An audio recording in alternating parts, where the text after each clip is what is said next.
klarifikasi dari beberapa kasus atau permasalahan di kelas, baik itu di dalam area kelas kita maupun di luar kelas ya. Itu kan kalian sering banget yang namanya ngomong kasar, ngomong kotor dan sebagainya kan.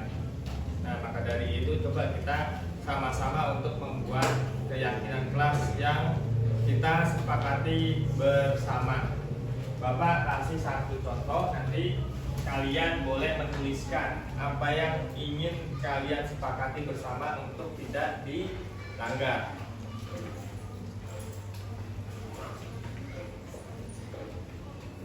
Misalnya Bapak minta kalian untuk tidak boleh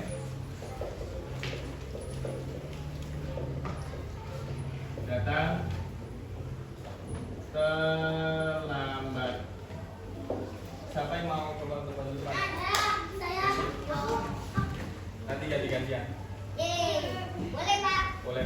Oke. Sudah sampai. Iya. Kasih. Iya.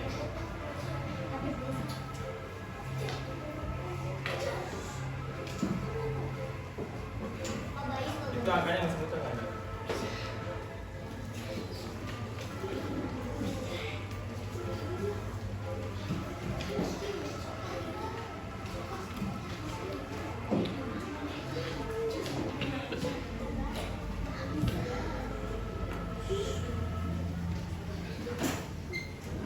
Nah, di sini Desi menuliskan tidak boleh ngomong kasar. Siapa lagi? Aku. Coba kasih dulu. Saya Pak.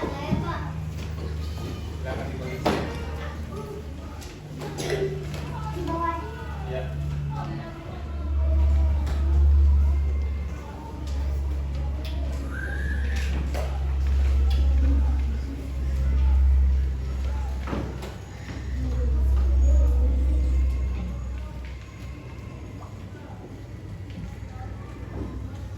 Tidak boleh berisik. Baik, sini dulu, baca dulu, sabar ya. Nanti semuanya baca. Tidak boleh berisik. Nah, ini dia.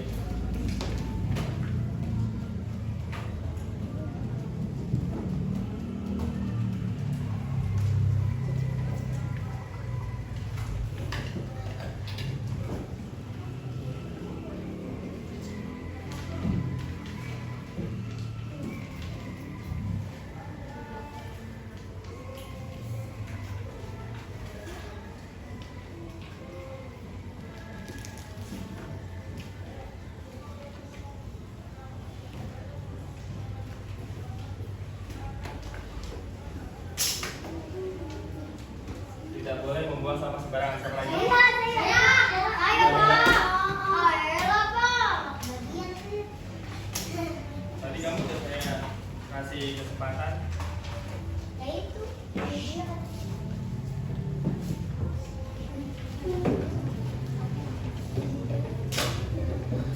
Dan kelima, tidak boleh membuang sampah sembarangan.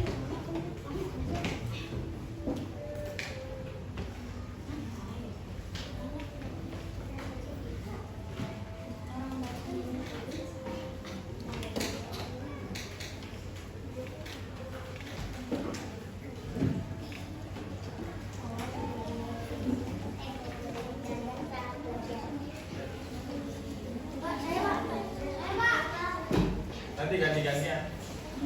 Lewat bawah nggak apa-apa.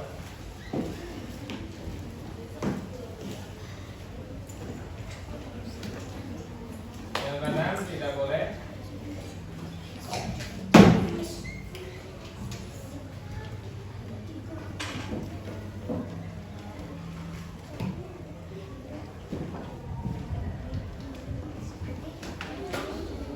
Di atasnya nggak apa-apa.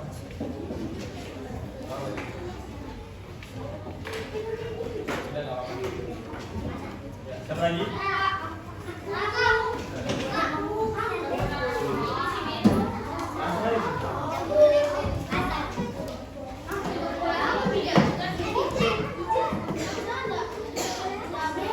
Ayo, siapa lagi?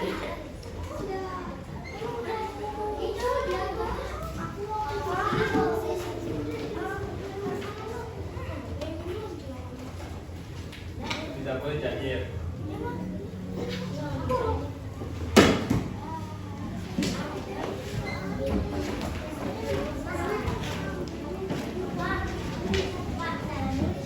Nggak apa-apa.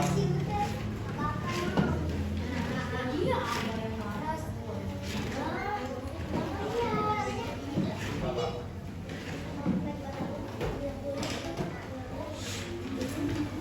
Angkanya masih jalan nggak? Enggak.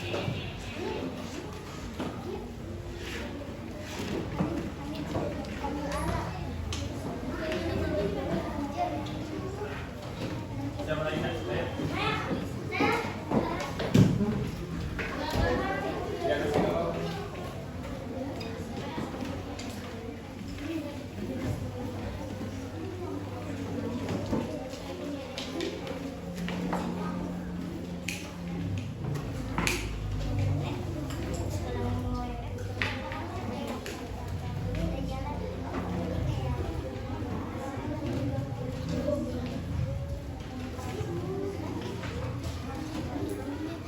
Coba aja.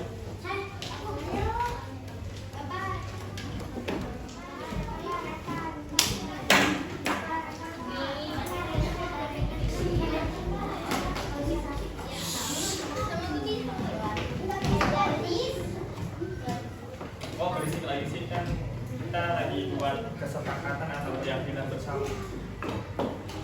Dan ini yang buat kan bukan bapak, tapi kan yang punya ide dari kelas ini. Bukan bareng-bareng. Masa ya kita bikin bareng-bareng?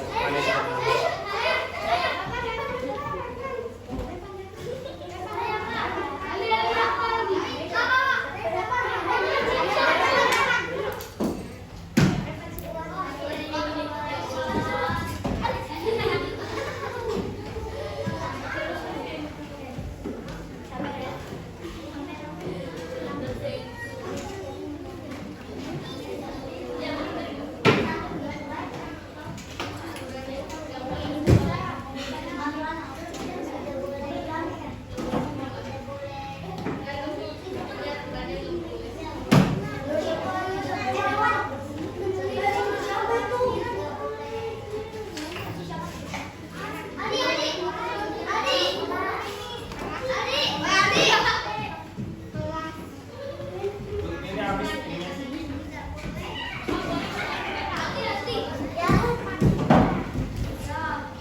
Ini direkam loh, Nak. Ini direcord.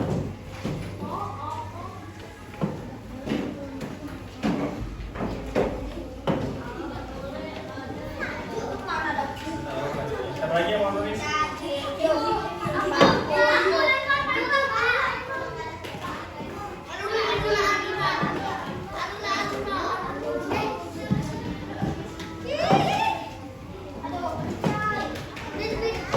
Ayo, siapa lagi, Nak?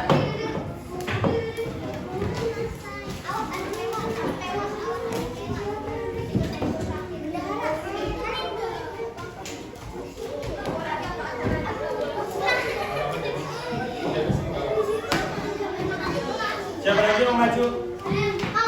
Biar cepet langsung ganti di belakangnya aja. Biar cepet langsung ganti di belakangnya Andra.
Yang lain duduk. Oh berisik, Nak. Kan udah ditulis di depan. Oh berisik.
peraturan yang dibuat bersama kok baru ditulis sudah melanggar SIM.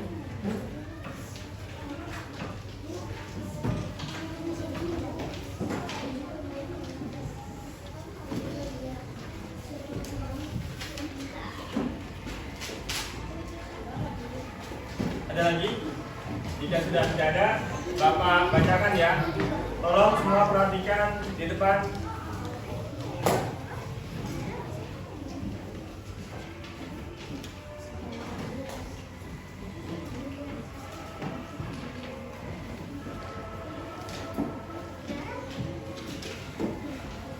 Yang pertama, perhatikan di depan semua.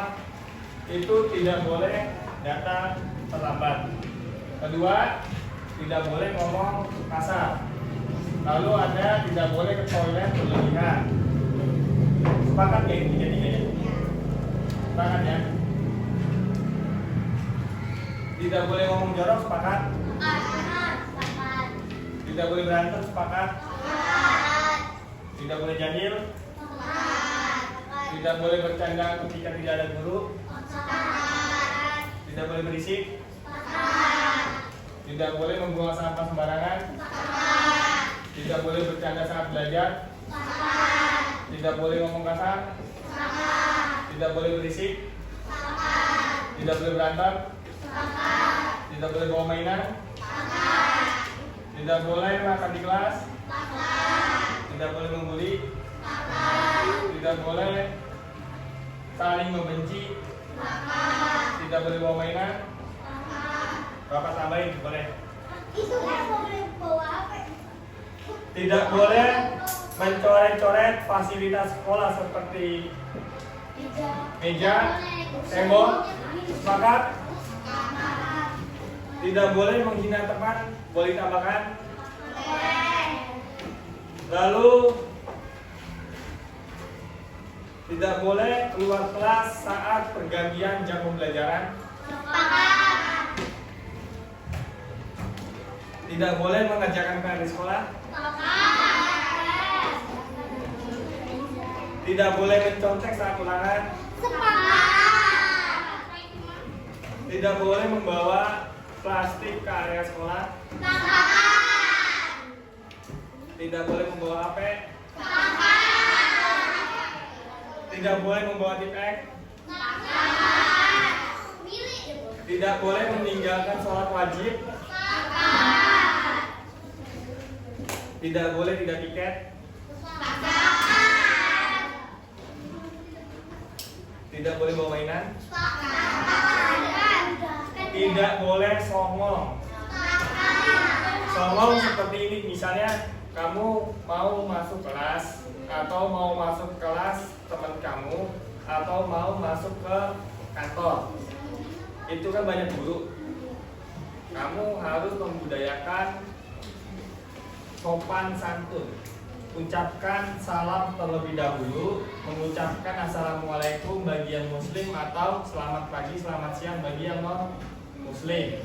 Ketemu Salim, Abdi Salim tanya mau ketemu siapa? Kalau misalnya kamu mau ke kantor, kan kamu sering tuh, Toto nyolong aja masuk kantor nggak ngucapin salam. Toto nanya, ada Bu Ai nggak? Ada Bu Mami nggak? Itu nggak boleh ya. Jadi kalau kamu masuk kantor, ucapkan salam dulu, masuk, tanya baik-baik, ada bapak ini nggak atau ada ibu ini nggak?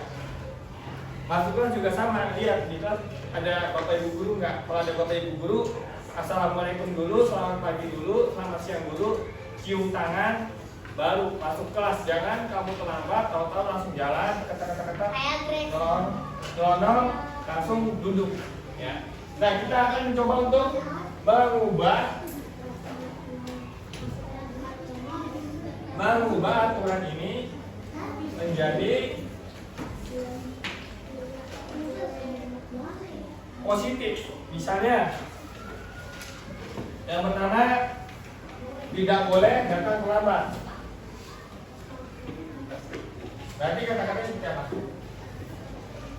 Kata-katanya seperti apa?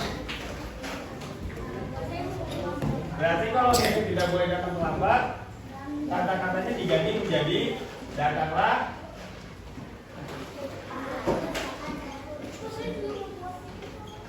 Datanglah tepat pada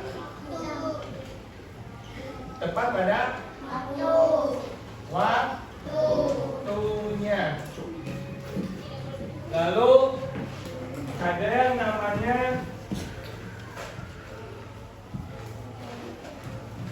tidak boleh ngomong kasar.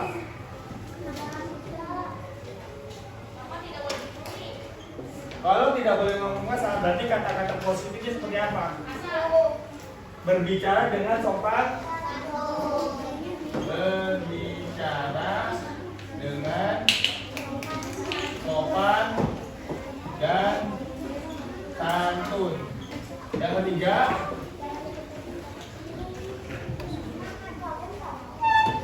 fokus lagi ke papan tulis. Yang ketiga,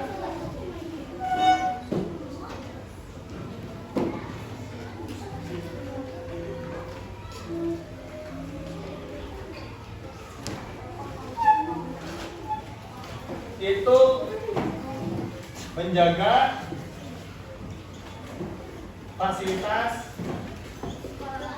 sekolah.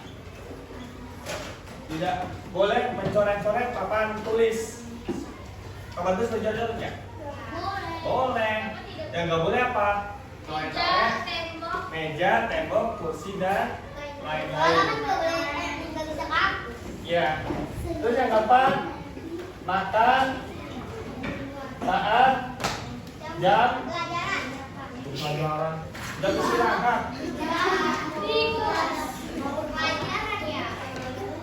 Yang kelima,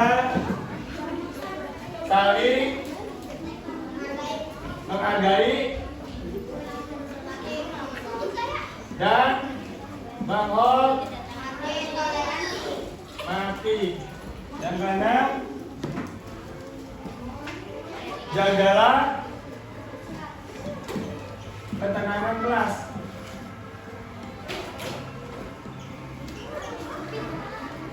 Kan Bapak baru tulis, jagalah ketenangan kelas. Kok masih berisik? Jagalah ketenangan kelas. Lalu izin sebelum meninggalkan kelas. Nah ini nih yang paling sering Bapak temui ini. Yang izin Kirana, tapi ketika Kirana izin di toilet, dia bawa temen-temennya nggak izin.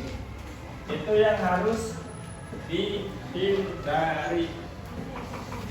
Lalu selanjutnya tugas dikerjakan tepat waktu. Kalau PR dikerjakan di rumah, kalau tugas di sekolah dikerjakan di sekolah. Lalu yang sering ngomong kasar, gampang banget mulutnya yang cowok tuh, jangan tuh. Tanda, kamu kan sering ngomong kasar. Berbicara dengan baik, sopan, dan santun. Selanjutnya, rajin beribadah. Selanjutnya, yang piket, menjaga kebersihan kelas. Selanjutnya, konsentrasi dalam belajar, jangan ngobrol.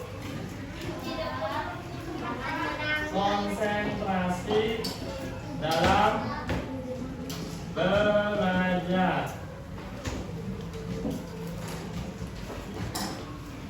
Selanjutnya, menjaga kejujuran. Yang suka kontak berarti enggak jujur. Menjaga kejujuran.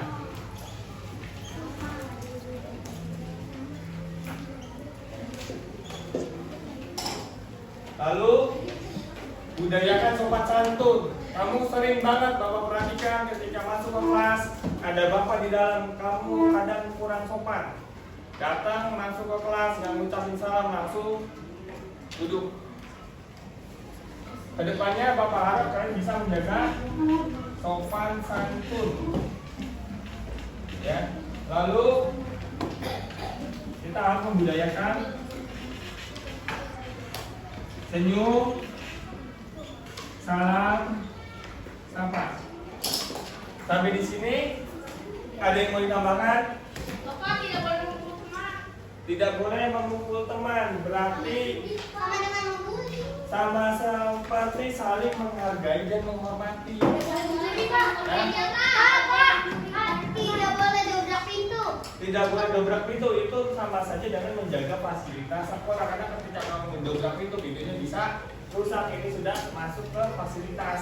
Tidak Jadi, boleh numpuk meja. tidak boleh Meja. mencuri, itu berarti masuknya ke menjaga keamanan. Tidak boleh meja. Pak, tidak boleh memukul meja, Pak. Kalau tidak boleh mengukur meja, sama dengan Jaga fasilitas sekolah. menjaga ketenangan kelas. Nanti ini, nah itu sudah Tidak kalau boleh tidak ngintip boleh kaca. naik ke meja, itu sama dengan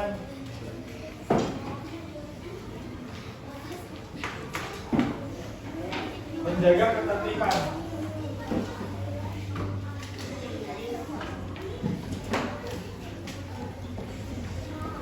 Ya, menjaga ketertiban. Siapa di sini yang suka sering naik meja? Naik kursi. Ntar mau kembali ada pelanggan. Itu dari meja, Pak. Boleh masuk. Iya, Pak. Mau boleh masuk kelas. Nah, di sini berarti nilai-nilainya adalah yang kita pelajari. Yang pertama tentang kedisiplinan. Yang kedua tentang kebersihan. Ketiga tentang ketertiban. Bapak kata Lucky tidak boleh ngomong nama Bapak, Pak. Nah, Itu yang biasa nama Bapak. nah itu menjaga sopan santun. Karena kalau kamu sampai ngatain nama bapak kamu, temennya, Lah, Bapak kata nama saya, Pak. hah? Bapak kata nama saya. Kapan? Lah, aku itu anaknya rumahnya Cinta, Pak, kata Bapak. Emang ya? Nah, lanjut. Dan keempat, itu kan belum disepakati. Sekarang udah disepakati, kan? Jadi harus saling menjaga keyakinan kelas. Lalu saling menghargai.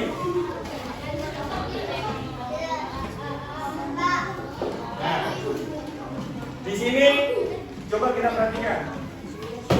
Mana yang terlihat, mana yang tidak terlihat. Datang tempat pada waktunya terlihat atau tidak terlihat? Terlihat atau tidak? Berbicara dengan sopan santun terlihat atau tidak? Terlihat. Menjaga fasilitas sekolah terlihat tidak?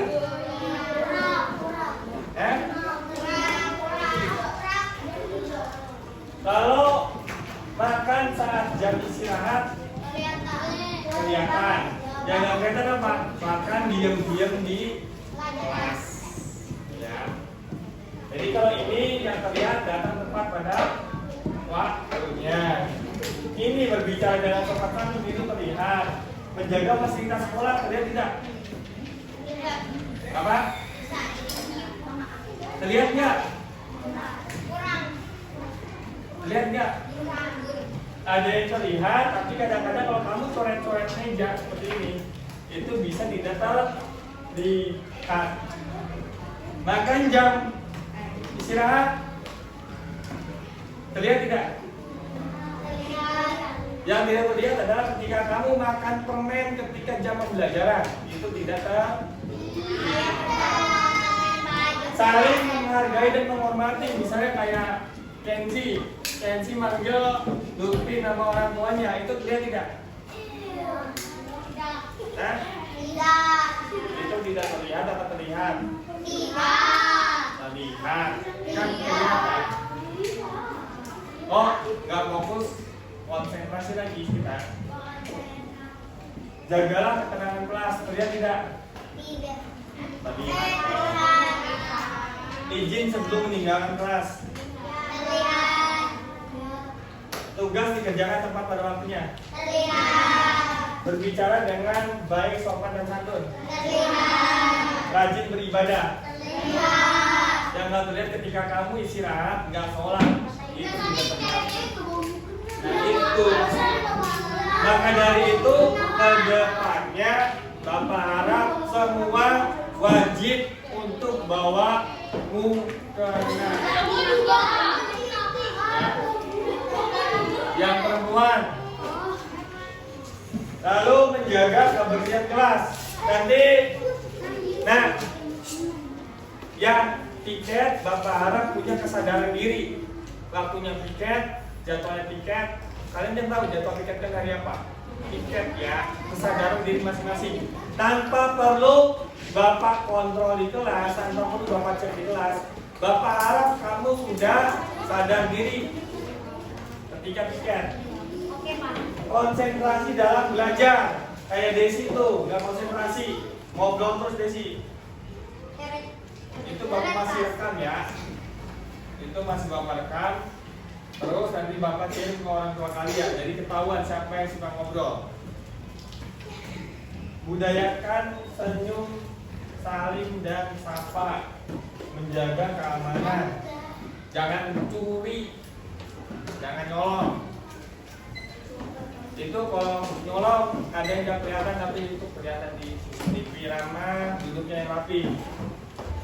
Lalu menjaga ketertiban, jangan tidur ketika jam belajar. Kamu udah enak masuk siang. Nah di sini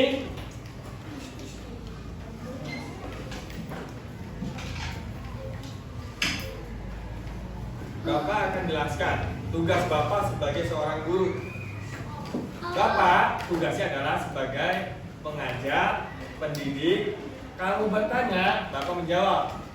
Lalu memberikan nilai ke kalian, menjadi teladan, menjadi fasilitator, lalu mengevaluasi kalian, kayak track misalnya, tidak mau menulis, nanti Bapak evaluasi, lalu mengecek kalian sudah mengerjakan tugas atau belum. Kalau sudah mengerjakan tugas, berarti Bapak kasih nilai. Bukan tugas Bapak jika Bapak menghukum, Bapak nggak bakal menghukum kalian. Bapak nggak bakal hukum. Apa Bapak pernah hukum?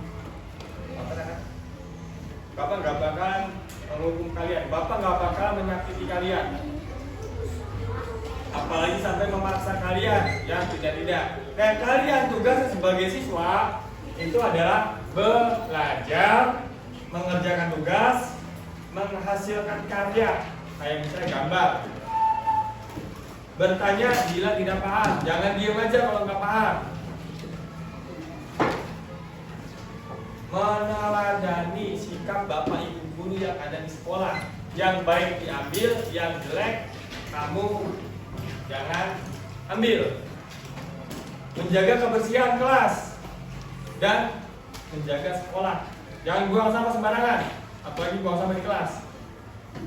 Ya, membuang sampah pada tempatnya. Nah, bukan tugas siswa jika kamu menyakiti teman kamu, baik itu melalui fisik atau menyakiti perasaan, ya. Terus merusak fasilitas sekolah, lalu mengambil barang yang bukan milik kalian.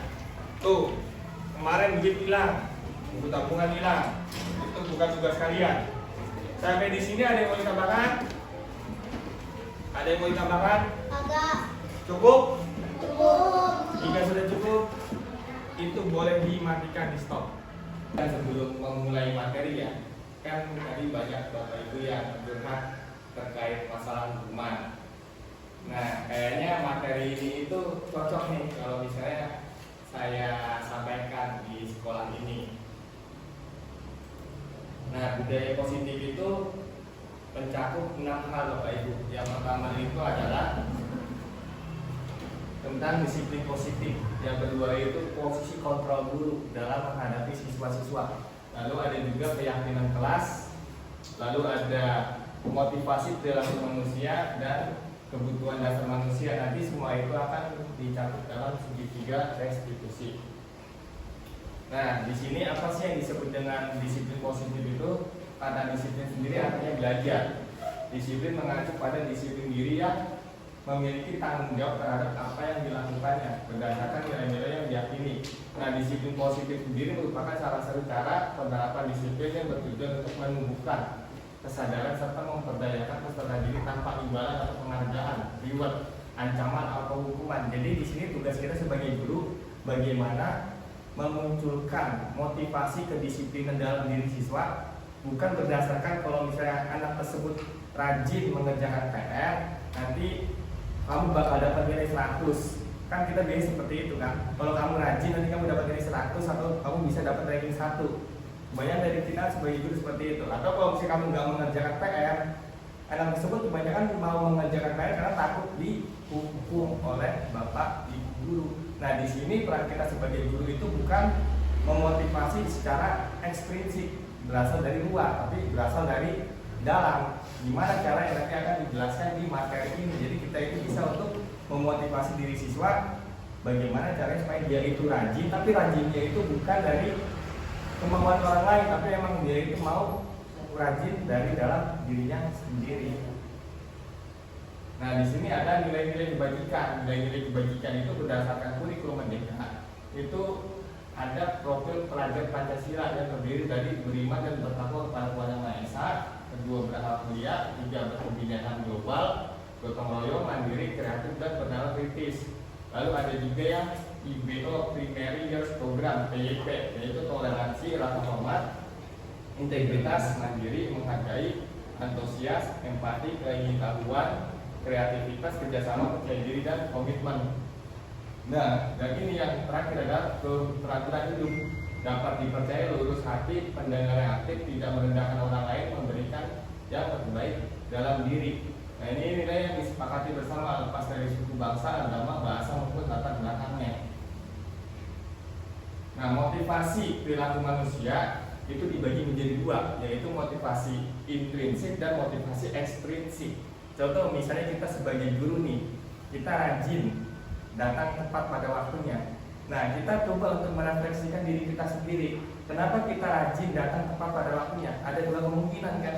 Yang pertama itu mungkin karena kita itu takut ditegur sama kepala sekolah, atau bisa juga karena kita itu ingin dipuji oleh pimpinan. Nah, itu merupakan motivasi ekstrinsik. Nah, kalau kita rajin datang tepat pada waktunya karena kita itu emang niat di dalam hati kita memberikan contoh yang baik kepada orang lain, itu ranahnya adalah motivasi intrinsik, motivasi keinginan yang timbul dari dalam diri kita sendiri tanpa adanya rasa takut untuk ditegur atau keinginan untuk dipuji oleh pimpinan. Jadi ada dua motivasi perilaku hidup manusia, ada ekstrinsik dan intrinsik. Nah, di sini dijelaskan bahwa ada tiga motivasi manusia, yaitu untuk menghindari ketidaknyamanan atau hukuman. Kenapa orang tersebut rajin? Karena takut dihukum. Ada. Lalu ada juga untuk mendapatkan imbalan atau penghargaan dari orang lain. Contohnya kalau misalnya kita dapat tugas nih untuk mengerjakan modul ajar, administrasi perangkat pembelajaran. Nah, kalau misalnya kita itu niatnya secara ekstrinsik, ya mungkin kita itu bikin modul aja supaya kita dapat gaji. Contohnya seperti itu motivasi ekstrinsik. Tapi kalau misalnya kita bikin modul ajar, perencanaan pembelajaran untuk bisa memotivasi peserta didik dalam menyusun skenario pembelajaran yang menyenangkan, yang berpihak pada peserta didik, itu ranahnya adalah motivasi perilaku yang intrinsik. Ranahnya itu ada di sini, menghargai diri sendiri. Nah, di sini kita akan mencoba untuk membuat keyakinan kelas. Keyakinan kelas itu lebih mengarah pada disiplin positif yang didasari oleh motivasi dalam diri. Seperti yang tadi saya sampaikan ya sebelum kita memulai kegiatan workshop ini. Kan tadi kan saya sempat menyinggung ya kalau misalnya kita itu di kelas kadang-kadang kalau ada hukuman, kira-kira di zaman sekarang itu dalam kurikulum merdeka boleh nggak sih seorang guru itu menghukum siswa? Nah di zaman sekarang itu sebenarnya kalau di dalam aturan kementerian, di dalam aturan-aturan yang berlaku itu seorang guru tidak boleh memberikan hukuman kepada siswa. Kenapa tidak boleh memberikan hukuman? Nanti akan dijelaskan di slide selanjutnya. Tapi di sini kita harus membuat keyakinan kelas terlebih dahulu. Keyakinan kelas yang harus disepakati oleh sekolah maupun oleh peserta didik. Contohnya seperti apa? Tadi kan kita ketika kita masuk ke dalam ruang kelas, ya, ketika kita masuk ke dalam ruang kelas, itu kan ketika di tahun ajaran baru kita bikin kesepakatan nih bareng-bareng antara pihak sekolah, pihak warga sekolah, bapak ibu guru, wali murid, sama siswa orang tua.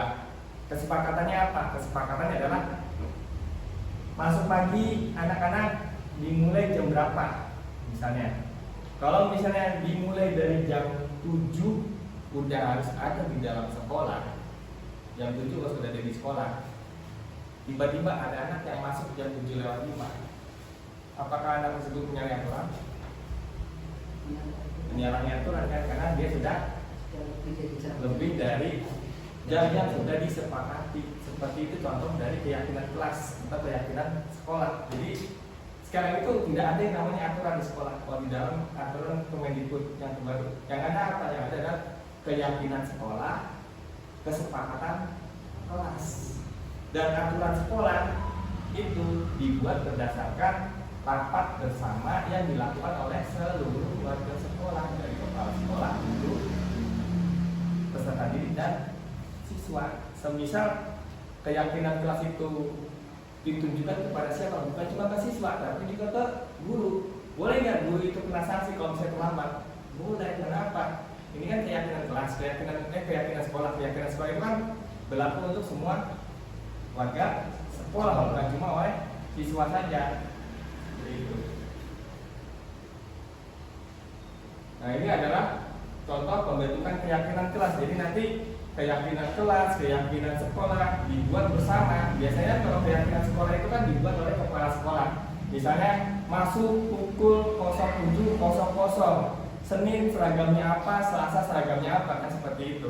Tapi kalau di dalam keyakinan sekolah atau di dalam keyakinan kelas itu dirancang secara bersama-sama. Misalnya bapak ini mau mengusulin ide apa, ibu ini mengusulkan ide apa, kira-kira di dalam pengusulan ide tersebut disepakati atau tidak. Kalau bisa disepakati nanti ditulis. Dan itu sekarang udah nggak boleh namanya di dalam aturan Permendikbud yang baru ya, itu ada kata-kata tidak boleh membuang sampah sembarangan. Itu udah nggak berlaku. Yang berlaku apa? Yang berlaku adalah kata-kata positif. Kata-kata positifnya itu seperti membuang sampah pada tempatnya, tidak boleh berisik. Nanti kata-katanya diganti menjadi menjaga ketenangan di dalam kelas, seperti itu. Itu apa namanya, regulasi-regulasi yang terbaru bahasanya. Nah ini ada kebutuhan dasar manusia. Kadang ada anak yang kalau kita perhatikan ya, dia itu kan kayak malas-malesan ketika belajar, terus juga suka bikin masalah, terus juga suka bikin guru kesal segala macam. Nah bisa jadi kenapa anak tersebut bermasalah? Karena ada kebutuhan dasar yang tidak terpenuhi, meskipun cuma satu. Apa saja kebutuhan dasarnya? Jadi di dalam 5 kebutuhan dasar manusia itu ada yang namanya kebutuhan dasar bertahan hidup. Ini lebih mengarah ke fisik seperti makanan, pakaian, tempat tinggal, keamanan dan kesehatan. Sisanya adalah mengarah ke psikologis. Psikologis seperti apa? Misalnya kebebasan, terus juga kasih sayang dan rasa diterima. Lalu ada penguasaan dan juga kesenangan. Dan 5 ini bukan cuma dimiliki oleh siswa saja, tapi oleh seluruh manusia, seperti itu. Karena kalau misalnya kita melihat ada anak yang suka datang terlambat ke sekolah misalnya, bisa jadi dia itu kenapa suka datang terlambat? Kebutuhan dasar akan kebebasannya itu tidak terpenuhi, makanya dia kadang suka datang terlambat. Atau ada juga anak yang kalau di sekolah itu suka lemas cuma kayak gini doang nih ketika dia mengajar di kelas. Bisa jadi dia kekurangan kebutuhan dasar di makanan, kan bisa seperti itu. Atau bisa juga ada anak yang suka usil sama temennya nih. Kita kalau melihat anak yang suka usil sama temennya, kadang suka gregetan segala macam kan. Nah bisa jadi emang anak tersebut kurang akan rasa kasih sayang, sehingga dia itu suka cari-cari perhatian. Nah ini adalah 5 posisi kontrol itu. Ada penghukum, pembuat merasa bersalah, ada yang sebagai teman, ada yang sebagai pemantau, ada yang sebagai manajer. Kalau bisa ada anak yang ngerjain PR nih, kita memposisikan diri sebagai penghukum, seperti itu. Nah kalau misalnya ada anak yang tidak memperhatikan guru ketika kita sedang mengajar, nah kita langsung bilang ke anak tersebut, nah kalau misalnya kamu nggak belajar, nanti nilai kamu jelek. Kalau nilai kamu jelek, bapak nanti ditegur sama kepala sekolah. Nah itu membuat anak itu merasa bersalah. Itu katanya ke membuat merasa bersalah. Nah kalau ini kemarin itu seperti anak itu teman curhat kita.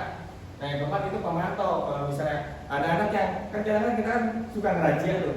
Ketika kita suka ngerajia, kita perhatikan dong dari ujung rambut sampai ujung kaki, ada kan yang nggak sesuai sama aturan. Nah kita memposisikan sebagai pemantau. Nah kalau manajer itu seperti tugas dari kepala sekolah. Nah ini adalah 5 posisi kontrol guru.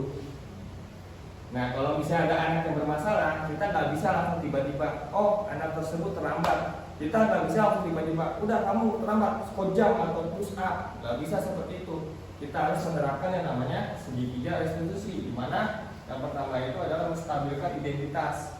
Menstabilkan identitas itu seperti kita bilang kepada peserta didik, seolah-olah kita itu kayak membela dia, nggak apa-apa terlambat, tapi kalau boleh tahu kenapa kamu boleh bisa terlambat, seperti itu. Jadi kita itu harus tahu dulu nih alasan anak tersebut terlambat. Nah yang kedua ada yang namanya validasi tindakan yang salah. Meskipun anak tersebut terlambat, kita harus ngasih tahu supaya anak itu lebih disiplin lagi, itu. Jadi kalau misalnya ada anak yang terlambat, oh kamu terlambat, seharusnya kamu datang lebih awal, atau kamu terlambat kenapa? Kamu terlambat karena kesiangan. Ya udah berarti kamu harus tidur lebih tepat pada waktunya. Nah yang ketiga adalah menanyakan keyakinan kelas. Seperti kan kita udah bikin aturan bersama nih, udah bikin keyakinan kelas, tapi kamu sudah melanggar keyakinan kelas. Lalu apa solusi yang akan kamu lakukan supaya hal tersebut tidak terulang kembali, seperti itu. Jadi ketika kita menghadapi siswa yang bermasalah, kita itu memposisikan diri sebagai guru BK, bukan sebagai penghukum. Nah ini solusinya itu segitiga restitusi. Mungkin itu yang bisa saya sampaikan sebagai tugas untuk melakukan pengimbasan. Sampai di sini ada yang mau ditanya Bapak Ibu? Kalau positif, kalau kegiatannya itu kesepakatan di kelas, saya kira itu hampir sudah mulai kita lakukan. Iya.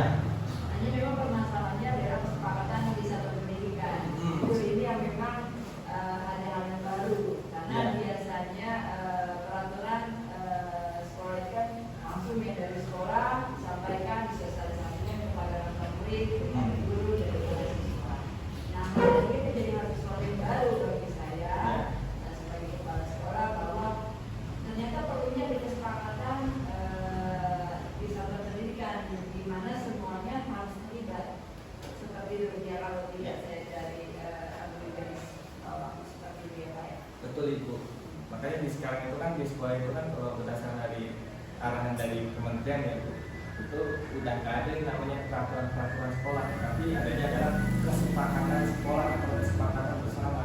Jadi nanti apa yang tidak ada di sekolah ketika tahun ajaran baru itu disosialisasikan kepada warga sekolah, baik itu guru, terus juga TU, siswa sampai ke orang tua.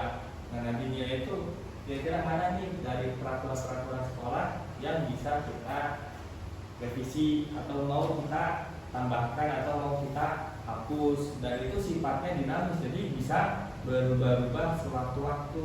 Nah kalau misalnya nantinya itu ada yang melanggar, kan kita enak jadinya. tinggal bilang ini kan keyakinan kelas atau kesepakatan ini kita buat secara bersama-sama atau kalian melanggar seperti itu. Ya, buat disanksi saya kan bagus sekali. Memang permasalahannya ketika sekolah itu ada misinya, ada goalnya. Nah, memang ketika kalau sudah bicara kesepakatan bersama, itu suka bergeser. Ya. Ya, terjadi sering adanya pergeseran begitu. Karena kepentingan kembali lagi, Ya, betul. ya kan? Kepentingan wisata pendidikan maupun kepentingan pribadi setiap komunitas itu pasti berbeda. Jadi ada pergeseran. Nah, yang disampaikan oleh Ibu Menteri ternyata di satuan pendidikan juga diharapkan kesepakatan kesatuan pendidikan. Jadi lumayan juga memang merubah paradigma banget, Iya. merubah pola pikir semuanya dan Pak. Iya, bukan diubah paradigmanya sih, tapi lebih mengarah ke penyesuaian. Karena kan ibarat sekolah ini kan tempat yang ingin dijadikan sebagai rumah kedua bagi peserta didik, bagi siswa. Gimana caranya supaya anak tersebut bisa nyaman untuk belajar di sekolah, tapi belajar di sekolahnya itu tidak menyalahi aturan rambu-rambu yang sudah ada.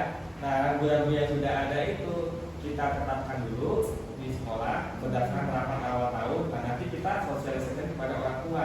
Nah, ketika kita sosialisasikan kepada orang tua melalui komite atau melalui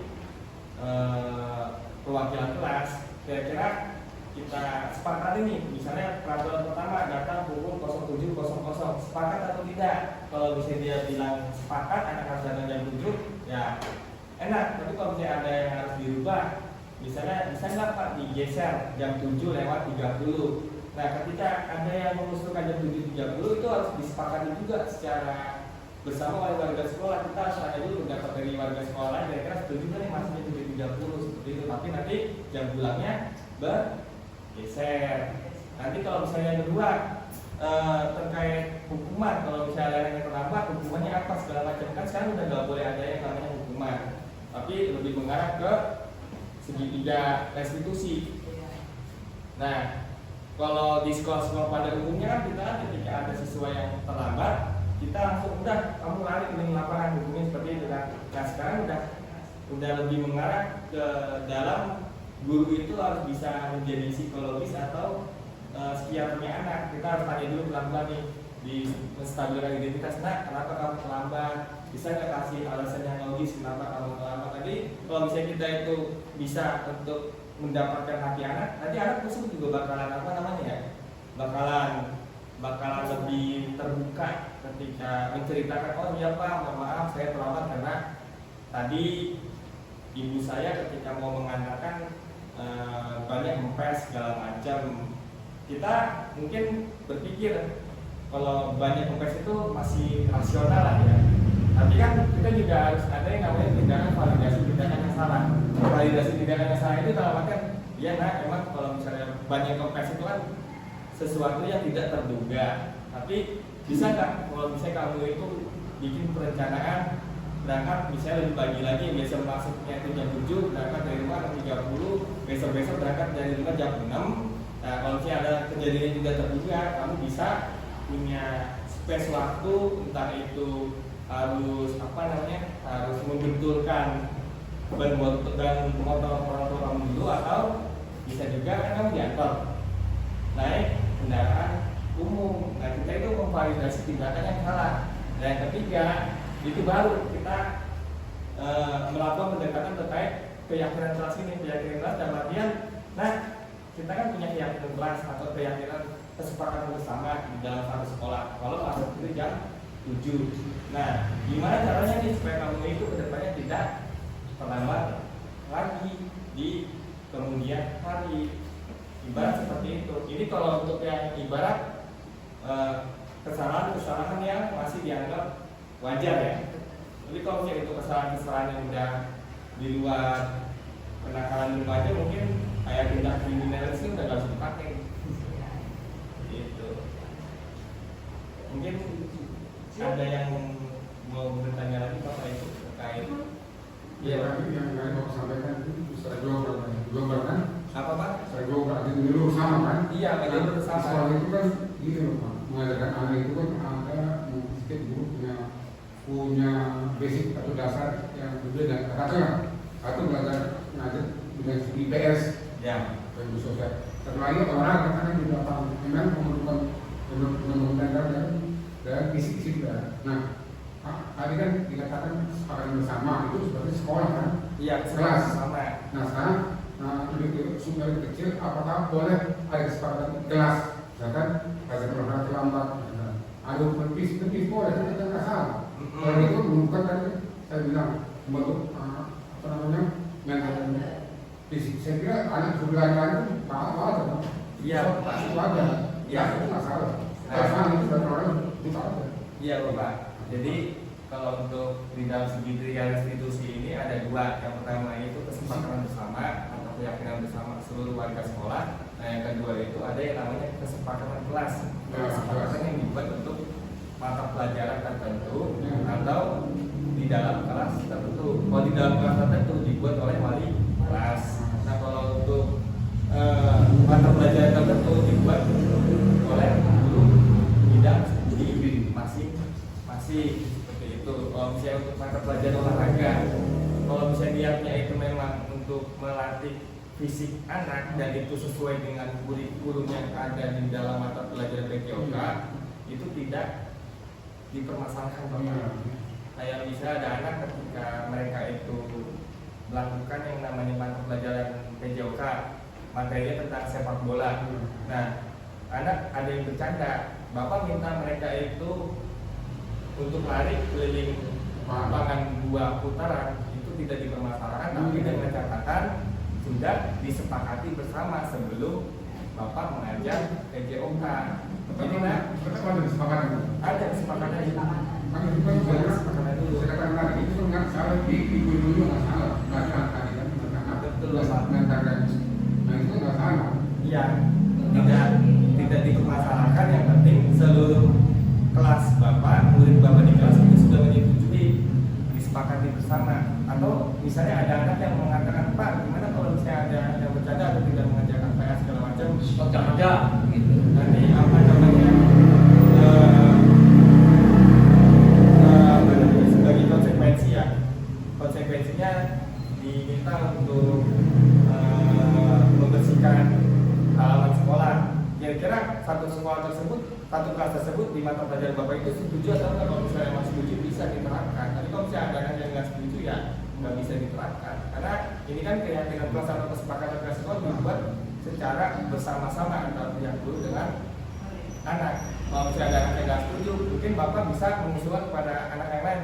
Coba nak, mungkin ada usul yang bisa lebih diterima oleh kalian kalau ada yang melanggar seperti apa gitu. Berarti kesepakatan itu dibuat antara guru dengan siswa. Ya? Guru dengan kelas, siswa. di kelas ini Di ya. kelas seperti itu, di kelas. Banyak. Kalau misalnya ada anak yang mau ke kamar mandi, nah keyakinan kelasnya apa? Keyakinan kelasnya. Kadang kan anak suka ke kamar mandi dan ke kamar mandi sekali, ke kamar mandi 2 kali, ke kamar mandi 3 kali karena mungkin jenuh di dalam kelas kan. Nah kita bikin kesepakatan bersama. Apa nih yang bisa kita terapkan supaya anak tersebut bisa untuk ke kamar mandi sesuai dengan haknya dia. Mungkin dia pengen buang air kecil segala macam ya. Ya udah, gimana kalau mau ke kamar mandi tapi kesepakatannya cuma boleh 1 kali atau 2 kali sebelum istirahat. Nanti setelah istirahat sekali lagi. Itu boleh seperti itu Bapak. Dengan jelas atau kesepakatan bersama. Sama disepakati bersama oleh seluruh. Sebenarnya kalau esensial lebih kepada pelayanan ya Pak. Iya, itu pelayanan. Karena kita itu kan membuat anak itu nyaman dulu di sekolah. Karena kalau anak itu sudah nyaman di sekolah, mereka juga lebih fokus untuk belajar, datang ke sekolah. Karena merasa mungkin kan kita nggak tahu latar belakang anak itu di rumah seperti apa. Ada anak yang Biasanya kan baru mati yang pertama dia nggak datang. Anak yang mati itu. apa? Sehingga saya nggak datang. Rasanya bertanggung gitu, menghindari tugas. Iya. Nah itu perlu di mindset itu berubah. Mindsetnya di rumah. Artinya yang selama ini jangan anak kita itu begitu kan, kalau ada jaga dihukum, kita nggak ada pelajaran, yang ada datang. Kenapa? Karena kalau jaga dihukum. Nah sekarang seperti perlu di mindset. Nah itu misalnya, kamu kenapa ada kemarin? Pak, saya di Bandung misalnya. Kenapa kamu? Ya, Jadi maksud saya itu jelas anak nggak takut belajar tertentu. Iya, bisa juga seperti itu Bapak. Kadang kan juga kalau misalnya ada anak yang mungkin bermasalah kayak malas-malasan ketika belajar di dalam kelas, kita nggak bisa langsung tiba-tiba ngejat anak itu yang bermasalah. Nah nanti kalau misalnya di dalam peran guru itu kan ada yang namanya peran sebagai manajer ya di sini. Nah peran sebagai manajer itu melakukan evaluasi. Kenapa anak tersebut malas? Bisa jadi faktor dari anak tersebut yang tidak ingin belajar karena kebutuhan dasarnya itu ada yang tidak terpenuhi, tapi bisa juga faktor dari gurunya sendiri. Mungkin cara metode mengajar gurunya terasa membosankan seperti itu karena lebih banyak ceramah sehingga murid merasa lebih jenuh, lebih memilih buat ada anak yang kalau udah jenuh menggambar segala macam, terus tiba-tiba gurunya kan kadang kita kalau misalnya ada anak yang menggambar atau ada anak yang tidur-tiduran, kita kan kadang suka kesinggung kan. Nah di sini nanti peran dari kepala sekolah sebagai manajer nih di sini. Kira-kira kita evaluasi kenapa anak tersebut ada suka nggak fokus ketika dalam belajar. Oh bisa jadi emang ada yang salah dari anak tersebut, tapi bisa juga ada yang salah dari seorang guru. Berarti kesepakatan kelas itu masing-masing guru harus punya kesepakatan di kelas. Iya betul Pak, masing-masing guru. Jadi bukan kesepakatan. Jadi setiap guru bidang studi mempunyai kesepakatan sendiri di kelas gitu ya. Bisa berbeda dengan guru yang lain ya. Iya bisa Tentang itu, tentang keyakinan kelas. Tentang keyakinan kelas, kesepakatan bersama namanya itu Bapak. Dan kesepakatan yang sudah disepakati oleh siswa kita kan.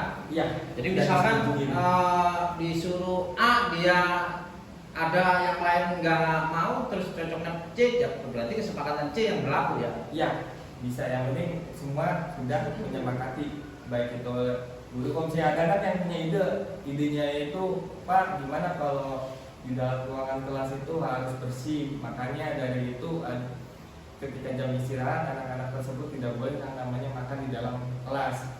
Satu kelas setuju Pak buat atur buat kesepakatan tersebut, tapi gurunya nggak setuju nih. Nah itu bisa dicari yang lain.